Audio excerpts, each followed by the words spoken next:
నిత్యుడాని సన్నిధి నిండుగా నా తోడు నిత్యముంచిన నడిపించుమా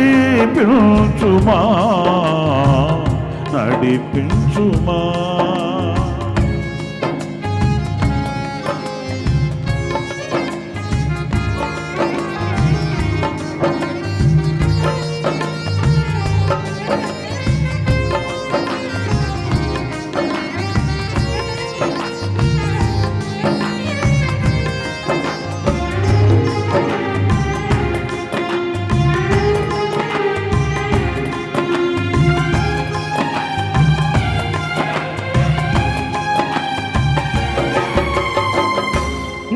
కుడి హస్తం హత్తుకొని ఉన్నది, నీ ఎడమ చేయి నా తల క్రిందనున్నది.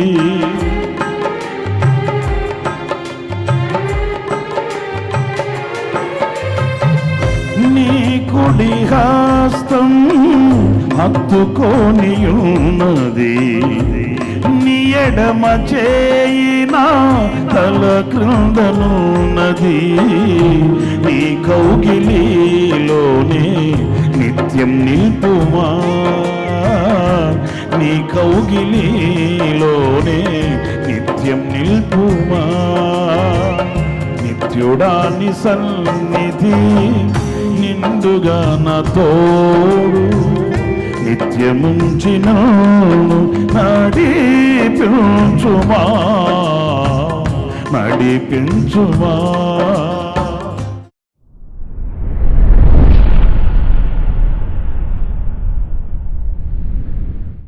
Praise the lord.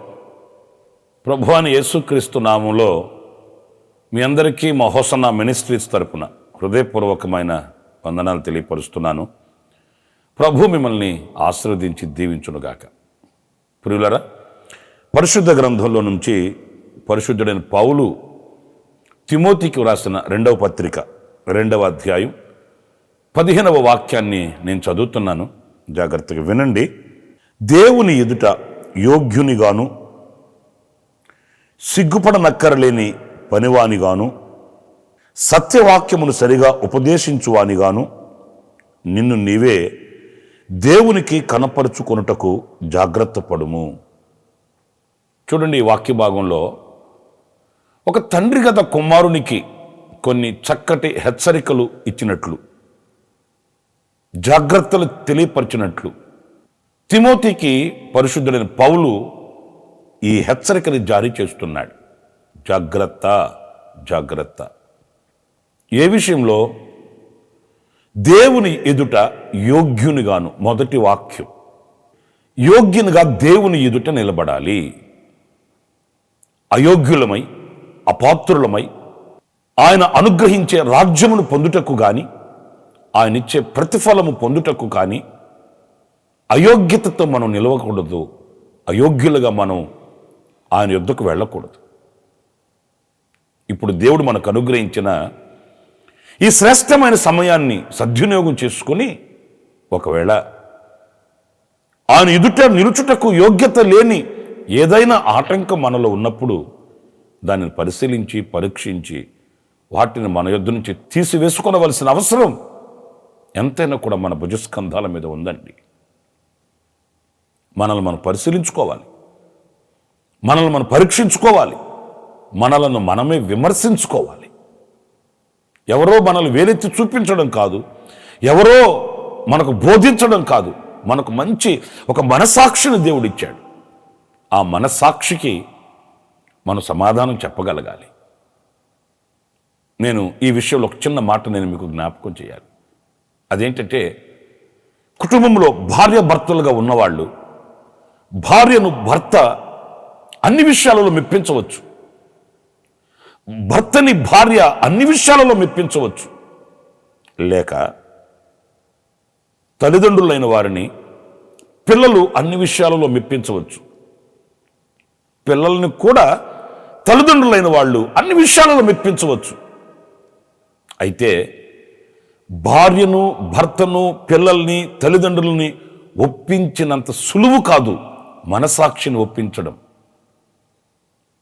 మనస్సాక్షి అనేది మనల్ని గుచ్చుతుంటుంది. మనస్సాక్షి అనేది మనల్ని వేధిస్తుంటుంది. గనుక మొదట మనం మన మనస్సాక్షిని నిమ్మలపరుచుకోవాలి.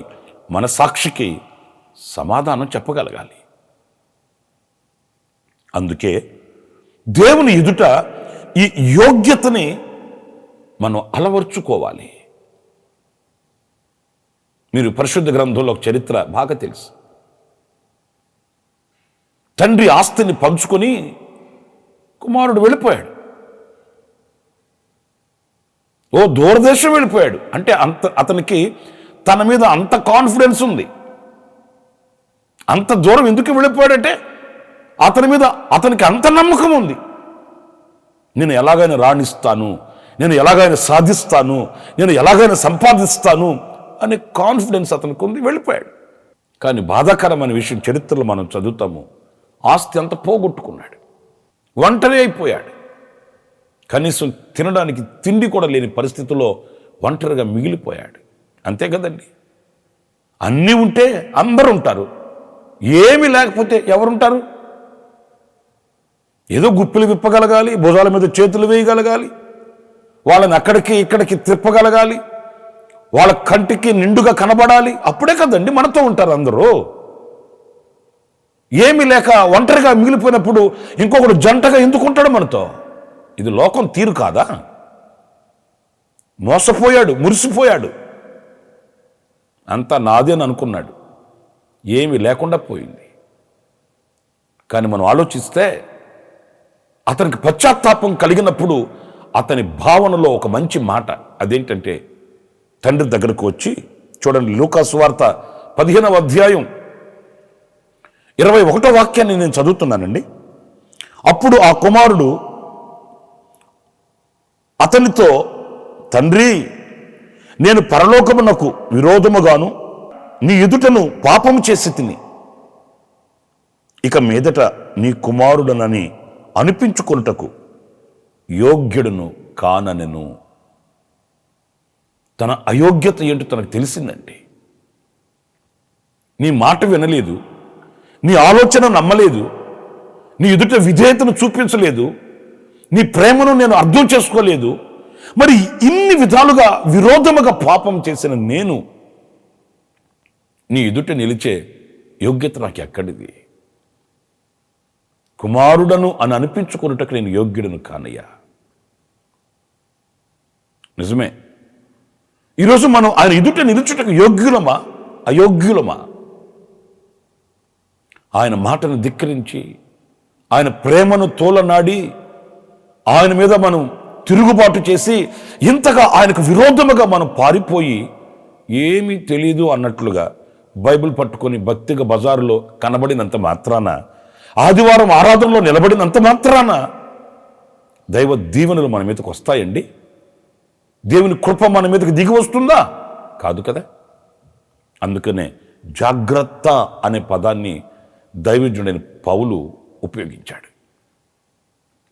నీవు ఆ తండ్రి ఎదుట యోగ్యునిగా నిలబడాలి. మీరు చూడండి, పరిశుద్ధ గ్రంథంలో రూతును గురించి మనం చదువుతున్నప్పుడు బోయజు చక్కటి మాట ఆమెతో చెబుతున్నాడు. నేను ఆ మాటని చదువుతాను. రూతు గ్రంథం 3వ అధ్యాయం 10-11 వాక్యాలని నేను చదువుతున్నానండి. నా కుమారి, యెహోవా చేత నీవు దీవెన నొందిన దానవు. కొద్దివారినే గాని గొప్పవారినే గాని యవనస్తులను నీవు వెంబడింపక ఉండుట వలన నీ మునుపటి సత్ప్రవర్తన కంటే వెనుకటి సత్ప్రవర్తన మరీ ఎక్కువైనది. కాబట్టి నా కుమారి, భయపడుకుము. నీవు చెప్పినదంతయు నీకు చేసేదను. నీవు యోగ్యురాలు అని నా జనులందరూ ఎరుగుదురు. చూడండి ఎంత మంచి సాక్ష్యమో చూడండి. కొద్దివారినే గాని గొప్పవారినే కాని యవనస్తులనే గాని నీవు వెంబడింపక, నీ సత్ప్రవర్తన ఎలాంటిది అనంటే, ఒకప్పుడు నీకున్న ప్రవర్తన కంటే ఇప్పుడు నీ ప్రవర్తన మరీ శ్రేష్టమైనది. వాస్తవంగా రాను రాను కాలం గడిచే కొద్దీ భక్తిలో సన్నగిల్లిపోతుంటారండి.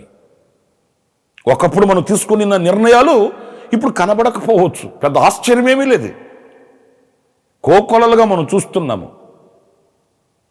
ప్రారంభం చాలా ఘనంగా ఉంటుంది, రక్షింపబడిన మొదట్లో చాలా ఉజ్జీవంగా ఉంటుంది. ప్రార్థన అంటే నిలువు మోకాళ్ళు వేస్తారు, పరిచర్య చేయాలంటే పరుగు పరుగున వస్తారు, దైవ కార్యక్రమాల యందు సమయం అంతా వెచ్చిస్తారు. ఇలాంటివన్నీ ప్రారంభ దినాలలో. అదే వ్యక్తుల్ని మనం చూస్తూ వస్తే రాను రాను రాను రాను రాను రాను ఆ ఉజ్జీవం కనిపించదు, ఆ సాత్వికం కనిపించదు. వాళ్ళలో ఉన్న నిర్ణయాలు కానివ్వండి, ఒడంబడికలు కానీ నీరు గారిపోతుంటాయి.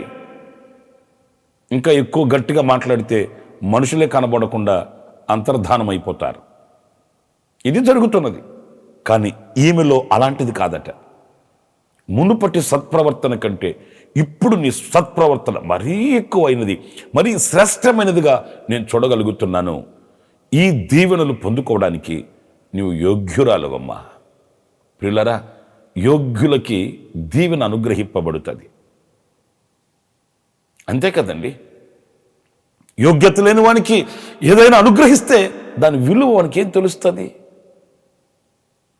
కనుక ఈ రూతుని గురించి మనం చదువుతున్న మాట, ఆమె యోగ్యురాలు. అందుకే ఆమె ఒడిలో ఆయన కొలత వేసి ఆయన దీవెనలు మరి అనుగ్రహించినట్లు, ఆమె తిని తృప్తి పొంది ఇంకా మూట కట్టుకొని తీసుకుని వెళ్ళినట్లు వాక్యం సెలవిస్తుంది. మనం తిని తృప్తి పొంది ఇంకా మిగిల్చే అనుభవాలలో, ఇంకా అనేకులకు అనుగ్రహించే అనుభవాలలో. నేనొక్క మాట నేను మిమ్మల్ని అడుగుతున్నాను. అనేక సంవత్సరాల నుంచి మీరు కన్నులు కార్చి ప్రార్థిస్తున్నారే, ఎందుకు దీవెనలు పొందుకోలేకపోతున్నారు?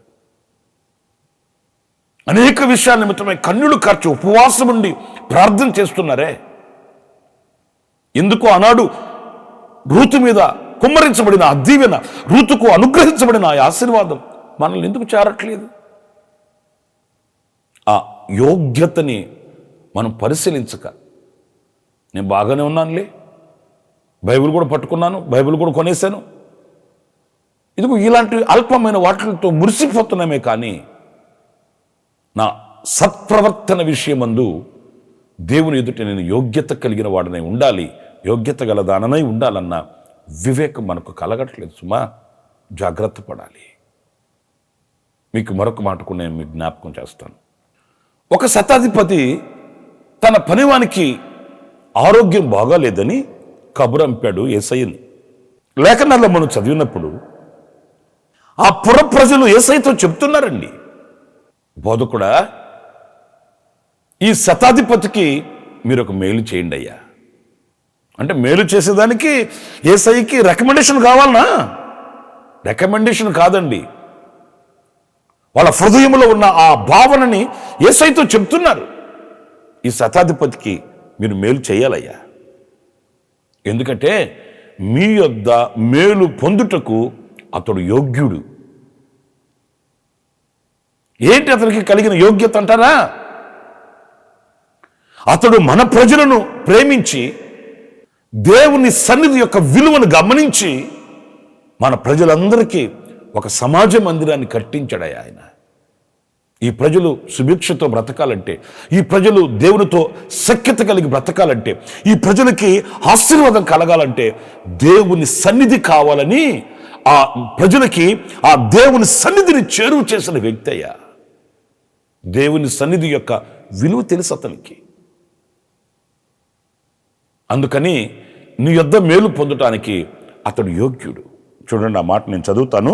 లూకాసు వార్త 7వ అధ్యాయం 2వ వాక్యం దగ్గర నుంచి నేను చదువుతున్నానండి. ఒక శతాధిపతికి ప్రియుడైన దాసుడొకడు రోగి అయి చావ సిద్ధమై ఉండెను. శతాధిపతి యేసును గురించి విని ఆయన వచ్చి తన దాసును స్వస్థపరచవలెనని ఆయనను వేడుకొనుటకు యూదుల పెద్దలను ఆయన యొద్దకు పంపెను. వారు యేసునద్దకు వచ్చి, నీ వలన ఈ మేలు పొందుటకు అతడు యోగ్యుడు, అతడు మన జనులను ప్రేమించి మనకు సమాజ మందిరము తానే కట్టించనని ఆయనతో చెప్పి మిక్కిలి బతిమాలుకొనిరి. ఎంత చక్కటి మాటలో చూడండి. యూదా పెద్దలు వచ్చి యేసయ్యను బతిమాలుతున్నారట. అయ్యా ఆయనకు ఒక మేలు చేయండి అయ్యా, తప్పనిసరిగా ఆయనకి మేలు చేయాలయ్యా, ఎందుకంటే ఈ మేలు పొందుటకు ఆయన యోగ్యుడయ్యా. ప్రియా దేవుని బిడ్డలారా, మరి దేవుని దగ్గర మేలు పొందుకోవడానికి ఈ యోగ్యత మనకుందా? దేవుని సన్నిధి యొక్క విలువ మనకు తెలుసా? దేవుని ఆలయం యొక్క విలువ మనకు తెలుసా? ఆయన సన్నిధిలో ఉన్న దీవెనల యొక్క ఆ గ్రహింపు మనకు తెలుసా? తెలియదు. మరి ఎలా మనం దీవించబడతాము? ఎలా మనం ఆశీర్వదించబడతాము? ఈ యోగ్యత విషయమై విమర్శ మనకి ఏనాడైనా కలిగిందా? మనకు కావాలి. ఆ విమర్శ మనకు కావాలి. దేవుని సన్నిధిలో ఉన్న ఆ అచంచలమైనటువంటి దీవెనకరమైన అనుభూతిని నేను ఎంతవరకు పొందుకున్నాను? కొంతమంది తెలుసండి, వాళ్ళు దేవుని మందిరానికి ఎప్పుడు వస్తారంటే అక్కర్లు వచ్చినప్పుడు వస్తారు, అపాయంలో ఉన్నప్పుడు వస్తారు, ఆవేదన కలిగినప్పుడు వస్తారు, ఇక ఎవ్వరు సహాయం చేసేవాళ్ళు లేరు అని అందరూ చేతులు ఎత్తేసిన ఆ పరిస్థితుల్లో అప్పుడు వస్తారు దేవుని మందిరానికి. వాళ్ళకి అన్నీ సౌఖ్యంగా సమృద్ధిగా ఉంటే దేవుని మందిరము వైపు కూడా కనులెత్తి చూడరండి. దేవుని సన్నిధికి వాళ్ళు ఎప్పుడు కూడా మక్కువతో రారండి. నా ప్రియ సహోదరులారా, ఆ విలువ తెలిసిన వ్యక్తి దేవుని యొక్క మేలు పొందుకోక తప్పడండి. ఎందుకంటే దేవుని మందిరంలోని మేలుల చేత మేము తృప్తి నొందుచున్నామని వాక్యంలో మనం చదువుతామండి. మరి ఆ దేవుని మందిరంలోని మేలులతో మనం తృప్తి నొందే ఆ యోగ్యతని మనం కలిగి ఉండాలి. ఆఖరిగా ఇంకొక చిన్న మాట చెప్పి ముగించేస్తాను. సొలొమోను కంటే ముందుగా అదోనియా అనే వ్యక్తి తనను తానే రాజుగా పట్టాభిషేకం చేయించేసుకొని తనకు తానే చాటు చెప్పించేసుకున్నాడు, నేనే రాజునని. ఈ చరిత్ర మీకు బాగా తెలుసు అనుకుంటాను. ఆ తర్వాత దావీదుకి ఆ విషయం తెలిసింది ప్రవక్త ద్వారా. దావీదు సొలొమోనుని రాజుగా పట్టాభిషేకం చేయమని ఆజ్ఞ ఇచ్చాడు. ఇప్పుడు సొలొమోను రాజు అయ్యాడు. అదోనియాకి గుండె దడ పెరిగిందండి. ఈ సొలొమోనుకి నన్ను ప్రాణంతో ఉంచడు, ఎందుకంటే నాకై నేను పట్టాభిషేకం చేయించేసుకొని నాకై నేను రాజుగా ప్రకటించేసుకున్నాను. ఇప్పుడు తండ్రి అయిన దావీదు సొలొమోనుని రాజుగా చేశాడు. ఇప్పుడు అతను తేలిగ్గా విడిచిపెట్టేస్తాడా? చంపేస్తాడు నన్ను అని పరిగెత్తుకుంటూ వెళ్ళి ఆ బలిపీఠపు కొమ్ముల్ని పట్టుకున్నాడు. అదోనియా సొలొమోనుతో పంపిస్తాడు, నాకు హాని కలగకూడదు, దయచేసి నన్ను క్షమించమని. చక్కటి మాట. ఆ మాట నేను చదువుతాను. రాజుల మొదటి గ్రంథం 1వ అధ్యాయం 51వ వాక్యం దగ్గర నుంచి నేను చదువుతున్నానండి.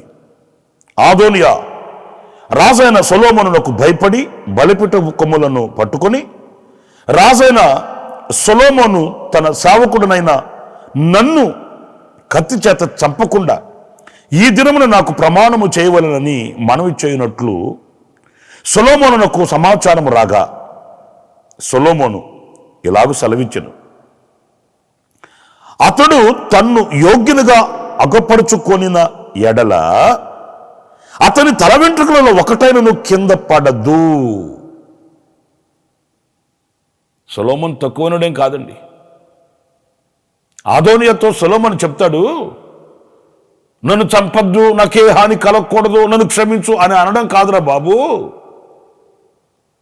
ఇంత ద్రోహానికి నువ్వు ఒడికట్టావు, ఇంత ఘాతకానికి నువ్వు దిగివచ్చావు. తండ్రి చెప్పకుండానే, తండ్రి ఉండగానే ఆ తండ్రి స్థానాన్ని కొట్టేయాలని, సంపాదించుకోవాలని దొడ్డిదారిలో, దొంగదారిలో నువ్వు సింహాసనం ఎక్కావు.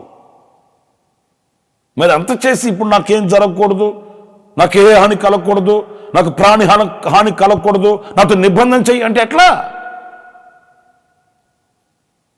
ఒకటి, నిన్ను నీవు యోగ్యునిగా కనపరుచుకొనిన ఎడల, ఓ కన్నీడు కార్చి ఏడ్చి అయ్యో తప్పైపోయింది, అయ్యో ఇదైపోయింది అని అనడం కాదు. మనకు ఇంగ్లీష్ వాళ్ళు వెళుతూ నేర్పిన ఒక మంచి మాట ఏంటంటే సారీ.